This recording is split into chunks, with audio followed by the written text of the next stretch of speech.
রমাদানের শেষ দশক আমাদের দরজায় কড়া নাড়ছে। হাজার মাসের চেয়েও শ্রেষ্ঠ রাত লাইলাতুল কদর।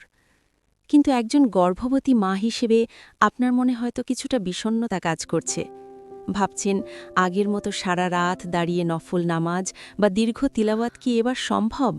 আজকের এই বিশেষ পর্বে আমরা জানব কিভাবে আপনার শারীরিক সীমাবদ্ধতাকে মেনে নিয়েও এই মহিমান্বিত রাতটিকে ইবাদতে কুরআনে বলেছেন, আল্লাহ কাউকে তার সাধ্যের অতিরিক্ত দায়িত্ব দেন না। সূরা বাকারার ২৮৬ নম্বর। তাই সাধ্যের বাইরে গিয়ে নিজেকে কষ্ট দেবেন না। আল্লাহ আপনার মন এবং চেষ্টা দেখছেন। ২. নিয়তকে ইবাদতে রূপান্তর করুন। আপনি জানেন কি, আপনার প্রতিটি ছোট কাজ ইবাদত হয়ে যেতে পারে যদি নিয়ত ঠিক থাকে।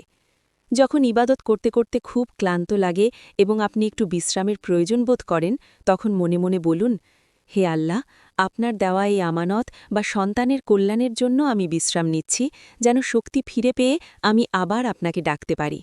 ব্যাস, আপনার দাওয়াত করা খুব কষ্টকর হয়, তবে হেডফোনে বা স্পিকারে প্রিয় কারির তিলাওয়াত শুনুন।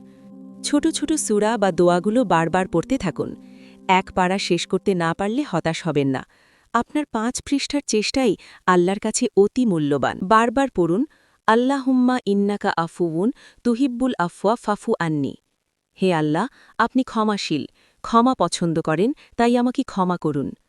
ঈশা থেকে ঘুমানোর আগে বেশি বেশি দুরুদ শরীফ পাঠ করুন। তাহাজ্জুদ থেকে ফজর অল্প আমল করা অসুস্থ হয়ে পড়ার চেয়ে অনেক বেশি শ্রেয়। প্রিয় বোন, লাইলাতুল কদর কেবল দীর্ঘ নামাজের রাত নয়, রহমতের রাতগুলো অতিবাহিত করুন। আল্লাহ আমাদের সবার ইবাদত কবুল করুন। আমিন।